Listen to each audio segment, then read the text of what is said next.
What's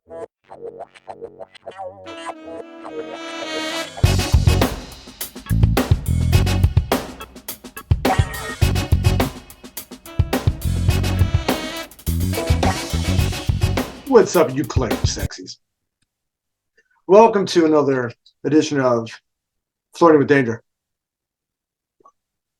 And today, we're going to answer a viewer's question, a very valued viewer's question about chemistry. Before we get into that, though, we are not obligated, highly encouraged to please smash that like button and send it to someone who's miserable at dating, or someone who you think could really use this or could use my services. I am, after all, your favorite dating coach, the dangerous one. Okay, so let's get into this here. Let's listen to the questions, and then I will attack them. I even took notes for this, so that's how seriously I take this viewer. All right, let's go. Hi, Jason. I think that a topic related to dating that's pretty interesting that your viewers might want to hear your opinion on is the topic of chemistry, or the spark, right? We all know that we can have chemistry with the wrong person. That doesn't usually turn out too well. But what about if you meet somebody and they have all the attributes or potential attributes that might make for a really good fit for you, but you don't feel that initial spark? So in your opinion, do you think that chemistry can develop over time? And if so, do you think there's activities that you can do to help create that chemistry? And if it's not there right away and it can be developed, how long would you wait? I look forward to hearing your answer because inquiring minds want to know. Before we get along to that, also subscribe if you haven't done that by now. I promise more entertaining content. All right, so let's get into this. So very good questions. Unfortunately, I know you probably want a short answer for this, but if you're asking really nuanced, interesting, dynamic questions, and I have to give you something that's equally of value. So I'm going to try to go to nuance. Now, as always, there's no one-size-fits-all approach to this. Human beings are sometimes very complex. As we know, relationships, social dynamics are unbelievably nuanced, and it really kind of depends, right? But I can give you a general overall perspective. Yes, I can. So she talks about chemistry, the spark, right? Because when I think of chemistry, I think of connection, right? And I was like, well, is there really a difference between connection and chemistry? I think some people would argue that there is. I think they're very similar. You know, I've always said, you know, I'm a, by trade, yes, I'm a dating coach, but I'm also a salesman, an actor. And both of those professions, I consider myself a professional relationship builder. Okay, and in order to do that, you have to be able to create and manufacture chemistry or manufacture connection. And I don't mean that in a bad or manipulative way. All I mean that is that it's a skill. Is this person able to communicate well? Are they able to use their skills to connect with someone? Maybe they're naturally good at it, or maybe they've had to learn it, but it is a skill set. So chemistry, for our purpose here, is going to be a strong mutual attraction between two people that can stem from a meeting of the minds or simply being drawn to each other through intimacy that goes far beyond sex and physical attraction. Okay, so that's like, all right. I mean, I feel like that's almost a prerequisite, especially for a woman, to want to have sex with most men, right? She's got to feel that chemistry, or she's not going to feel comfortable. For men, maybe not, right? We don't necessarily have to have that chemistry to want to have sex with them. But I think for women, that feeling of chemistry, those emotions, because chemistry, that's hormones. That is, you know, obviously dopamine, oxytocin, all the things we always talk about. That is directly related to emotions and how you're feeling at any given time. And in order to stir those emotions, certain things, certain behaviors need to take place. Certain connection needs to be there. And you can manufacture that. Yeah, we'll get to that in a second. But I think that's a key difference there. I think that most healthy women who are attracted to a man sexually must first feel that chemistry, right? That connection. In order to feel that chemistry, in order to feel connected to them enough that they want to have physical interaction with them. To her point, you can have chemistry with the wrong person. Yes, you can. Why? Because it's emotions. Emotions are fickle. It could be timing. There's so many things that go into that feeling chemistry with someone. Chemistry will get you through the door. Connection will get you through the door. If you're a guy specifically, and you're looking to make yourself more desired from a sexual standpoint, yeah, you can create that thing. Now, can you maintain it? That's really the follow-up question. That's a great question. I don't need to ask somebody who's been in a relationship for say 20 years. Can you maintain that chemistry? I think you can maintain a lot of things that keep it working. So, for example, I think this is a very good, important point. Chemistry is necessary for a successful relationship. Absolutely, especially the initial phases. But that by itself isn't going to guarantee, any sort of long-term, it's the magneticism, it's the initial attraction. But is that going to guarantee, that alone going to guarantee a long-term relationship with someone? Absolutely not. So the factors for long-term, once you get past that initial stage, then you start going into the maintenance phase, just like a workout, right? Just like a workout routine. You bust your ass for the first year or two, right? You drop 50 pounds, whatever you're doing. You learn good habits. You learn what your body needs. You learn what you need to make it work. Okay. And then you go into sort of a maintenance phase. You can't keep that intensity up forever. It's not good for you, number one. Okay. Just like a workout plan.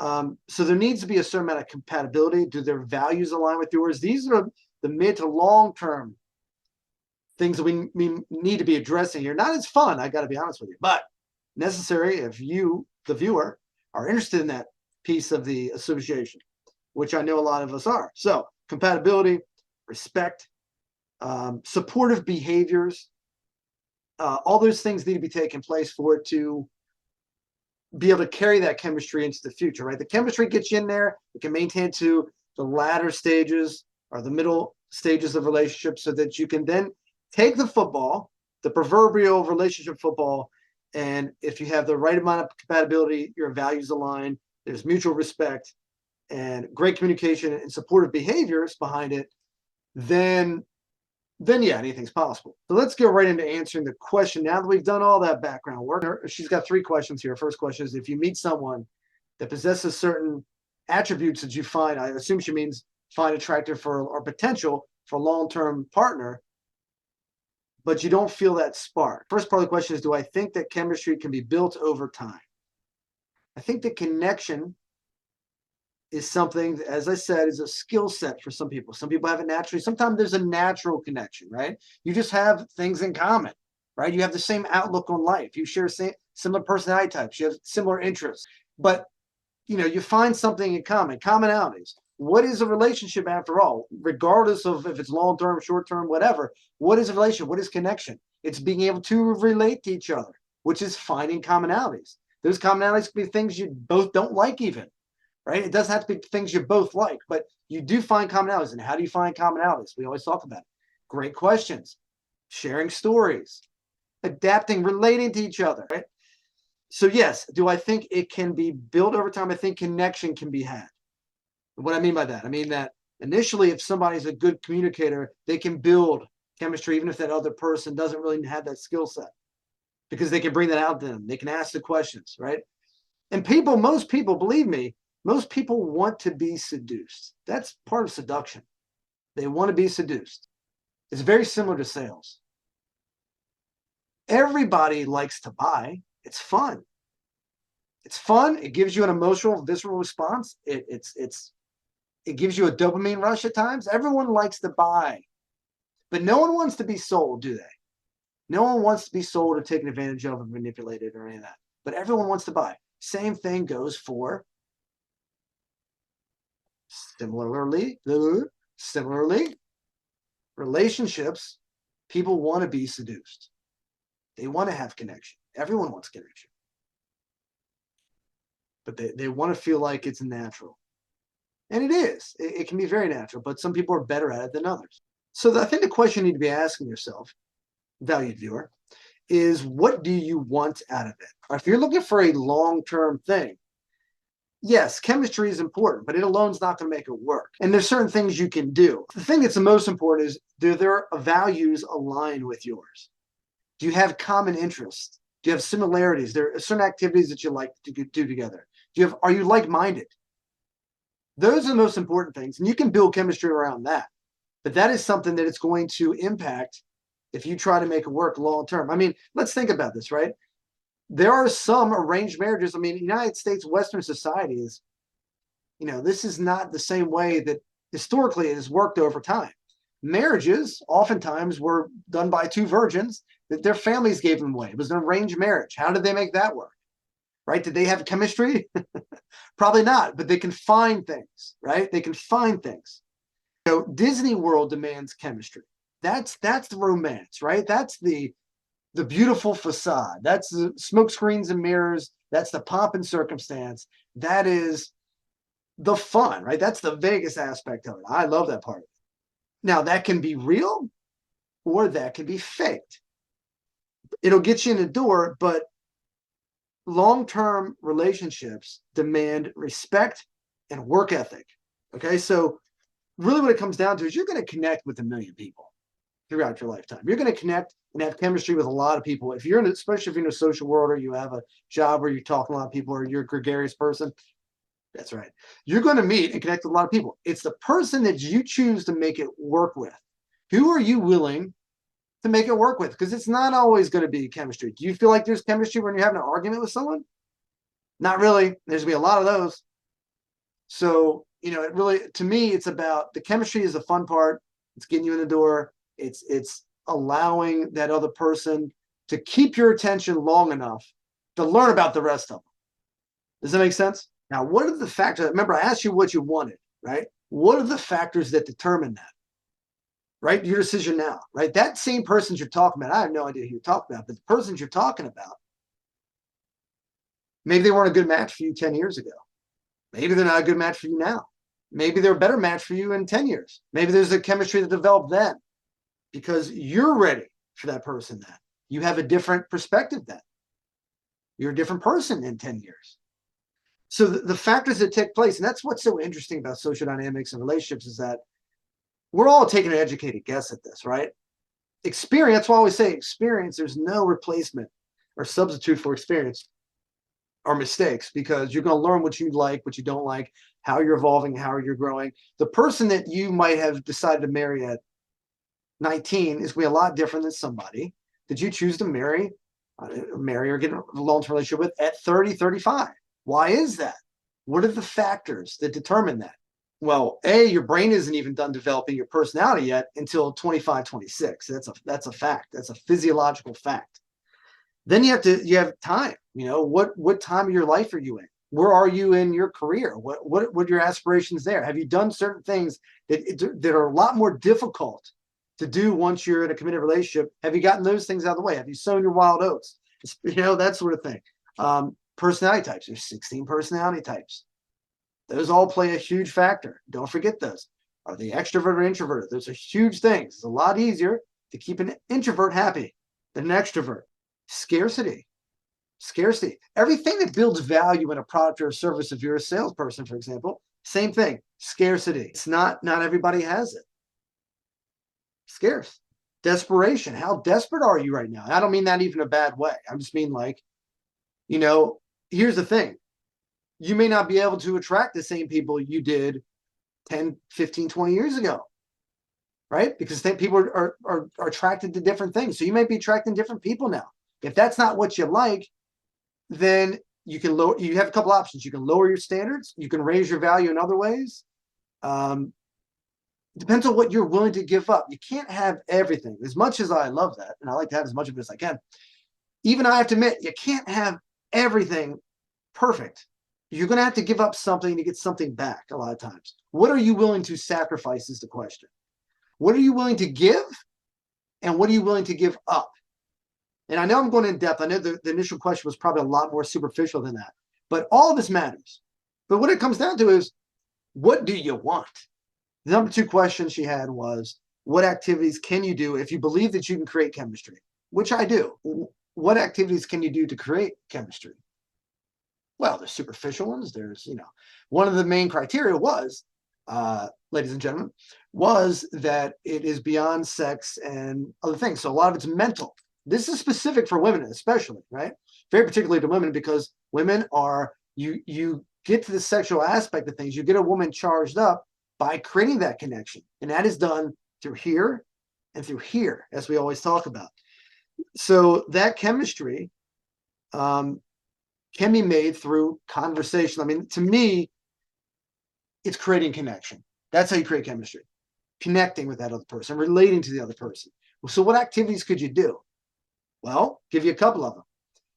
To me, the best one is always going to be communication. If you're not a great communicator, then you can do more superficial things. I don't mean that in a bad way at first. And then once you get comfortable with them, maybe you'll become better at communication. If not, well, keep watching this channel. I give you gold. All right. I'm a great conversationalist. What am I doing drinking water today? Where's my bourbon? Actually, I did have an old fashioned earlier. I'm not going to lie. All right. So I'm going to give you some deeper ones. I'm going to give you some superficial ones. All right. So the deeper ones, if you're a great conversationalist, nothing is going to beat that. That's why when I say when people go on dates, especially initially, what are you doing going out to a movie with her? That's terrible. That's terrible. You can't connect with someone if you're watching a movie. At least not the first couple times you meet with them, right? My favorite date in creating connection and chemistry is going out and having a glass of wine or a beer, something very low key or fun, right? That's not too uptight. Two people can relax. It's a great environment. It's fun. It's conducive to getting to know someone. You're just having a beer. If you want to have more or go someplace else afterwards, fine. Or if you're somebody who doesn't want to put in a lot of time because you're afraid that, what if this person's a waste of my time? I've been going on a lot of these dates. I want to know. It's something you're doing through an app. You and these apps. Then I suggest you go. This is why I always say, by the way, meet people in person, like old school, because then you don't have to worry about, is this person going to be good for me the first time you meet them? That's why if you're worried about that, just go get coffee. Go to a coffee shop, get some tea or whatever, because that's going to be their most boring self anyway. If you can take them at their most boring, conventional, pedestrian self, having a cup of coffee with a person they just met, then you're probably going to be able to build chemistry with them anywhere. And then you don't have to waste a lot of time if they're somebody that you're not connecting with. But as I always say, meet them first organically out somewhere. Then you don't have to worry about if that first interaction after you've met initially is that big of a deal. Because you already know. Still connection. Conversation now is going to be the best thing. What are you doing? You're relating. Mutual interests. Big one. We already talked about that. Finding out, being genuinely curious, finding out what that makes that person tick. Okay? If I'm the guy talking to the great questioner, I think the great inquirer, if you will, of this video, then I want to be curious about her. Guess what? Even if you think you didn't have chemistry with her before, sir, then you're going to after you are able to have a great conversation with her, get in here, understand what makes her tick, and then really kind of dig. What is she all about? What is she like? What gets her engine revving? What is she passionate about? What would she do for free? What would her ideal day look like? Like forever, if she could live that one day. What's her favorite food? Simple things, complex things, but interesting, fun, not too serious. Allow that to develop organically. As always, natural and organic is the way to go. But being curious, great conversations. Now, here comes the more superficial stuff that scientifically works like a charm. All right. Look, things that promote adrenaline. It doesn't have to be like thrill-seeking, like you're bungee jumping together naked. I'll come back to that. Scary movies, right? Again, not initially, because you can't talk to her during a movie. Not initially, but scary movies, things like that. Roller coasters, amusement parks. Again, superficial, probably not the best thing to the first time, but doing a challenging activity together. Something that's going to associate that adrenaline rush, those high feelings, those emotions, those hormones, all that chemistry, literally physiological chemistry. What's going to excite that? Challenging, adrenaline-laden activities. I'll tell you another good one. Dancing. Yeah, that's right. Dancing. Go out dancing with it. You cannot go out dancing with someone and have a good time and smile and dance, especially if you introduce drinking and dance with them for hours at a time. You're both sweating. You're both listening to music. You're both happy. You're participating in great physiology, right? Your physiology is good. You're moving. You're connecting because it's you and them, and you're right alone in that room. Everyone else is gathered around. Yeah, okay, so use that. And if alcohol involved, there's a reason, ladies and gentlemen, that there are magnets and bumper stickers out there that say alcohol helping people getting laid since whatever. whatever year. And this is true. There are people together right now. I don't even want to make a guess, take a stab at the percentage of people that are together now because initially alcohol got them through it. Okay, but it is a lot easier to connect when there's alcohol. Why? Because it lowers your inhibitions, doesn't it? Now, you can make bad decisions on alcohol also. I have made many examples like that, believe you me. But if you're able to control that just a little bit and take the edge off, or do it naturally, and you're able to calm yourself down and take the edge off and enjoy yourself and enjoy that other person, guess what? There's a lesson there somewhere. It's connection. If you're having barriers up because you put the barriers there, because you're not being fun, or because you're too tense, or you're too over the top intent, and you've got to find it. You have to have this outcome. This has to work. I need a husband, or I need a wife. That's not going to work. That's not organic. It's not natural. Take the edge off. I'm not saying you got to smoke a bunch of weed beforehand or alcohol, I ain't saying it doesn't work. So moving on. Number 3, last one. She asks, third part of the question, how long would I wait? Look, you're asking the wrong person for that one. How long would I wait? Look, I'm not trying to force anything, and I don't think that's what she is indicating this. So she's trying to force anything, but I'm moving one direction, as Don Draper would say in Mad Men. Straight ahead. What I mean by that is, it's not about waiting. It's about living.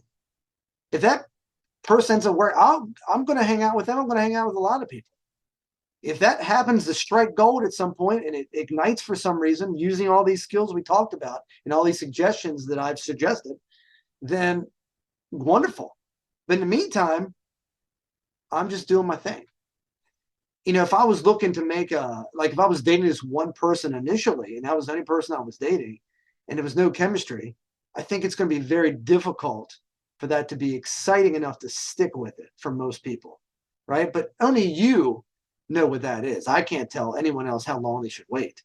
As long as it's not preventing you, I think if it starts preventing you from enjoying your life or seeking other opportunities because there's no chemistry there, then you need to have a conversation about it, or you cut bait, if you will.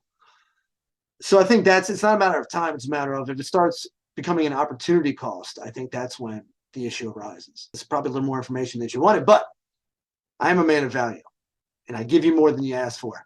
Did I not? So I'll part with this. At the end of the day, we're all taking an educated guess, valued inquirer. And like I say, you take all these factors, 16 personality types, stressors of modern living, different jobs, different interests, the timing we suggested before. I've dated many people in my past that might be a great fit for me now, but didn't work out then. And I wasn't looking for it to work out. That was the other thing. Why? Because I wasn't in that mindset. I didn't care if it worked out or not, right? For some of them I did. Different needs, different wants. What's your vision for your life? So at the bottom line is, you're not going to like this answer very much, but the bottom line is this. I hope the rest of what I said helped. But you're going to find out like everyone else finds out, and that's time. So while you're taking all these factors and you're pouring in this cauldron and you're stirring it around and let's see what shakes out, I just think it's interesting. And you should approach it like that, by the way. There's no cheat code or replacement for experience. Danger here. It's my privilege to interrupt. Current danger to have me, future danger, interject something I just thought about. Something to keep in mind. It's been my experience and my observation that you can make, or you will find chemistry. You will find more attraction the less options you have. Remember we talked about desperation? I don't mean this in terms of desperation, but I do mean this in terms of scarcity. So think about this 50 years ago, 100 years ago, people stayed together forever. Why? Well, one of the many factors are different values during that time, but also fewer options. Now, a lot of people think that as being a bad thing, especially a man like myself who loves options. Opportunities and possibilities are two of my favorite words. But in terms of making or finding the one that's right for you, in terms of if you're looking for a mid to long-term relationship, sometimes less is more, because there's always going to be something better out there. And it takes so long to get to know somebody that it's impossible to, to dig through this assortment of options. So you have to sort of like, you have to use a certain currency that you have known as time to figure it out. You know what I mean? So, but you're going to have to commit to some level, whether the person is chemistry or not. Does that make sense? Again, there's a reason why these arranged marriages, they are forced to work at some level, right? Because it's not about, there's something that Western people can learn from that to some degree. I'm not saying we got to do it like that. It doesn't have to be an arranged marriage. But there's factors in there that inform us, okay, well, why do some of those work? Because they were doing it for reasons beyond just their personal satisfaction, like their chemistry and all these things that we get caught up in the Western world. Now, again, you have, in my opinion, I want someone to have a connection with, personally, right? But again, if you put some people alone, again, there's a lot of factors we talked about, but if you were to put two people alone on an island, let's say they have moderate chemistry or just a little bit, maybe not that much at all, and they go through an experience together, they're on the island, stranded there for 6 months by themselves. There's no other options. They're right there.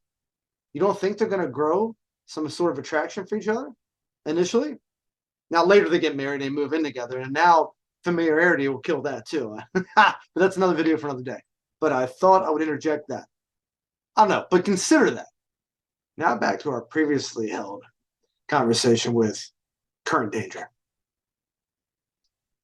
Make mistakes, learn, grow your wisdom tree. And here's one thing that I will tell you for sure, though. It's one thing I know for sure, valued viewer. The only thing that I do know for sure is you cannot rush it. That I do know. You cannot rush it. You can't force it. You can't hope for the best and jump in head first, right? Doesn't work that way. Can't do it that way. Shouldn't do it that way.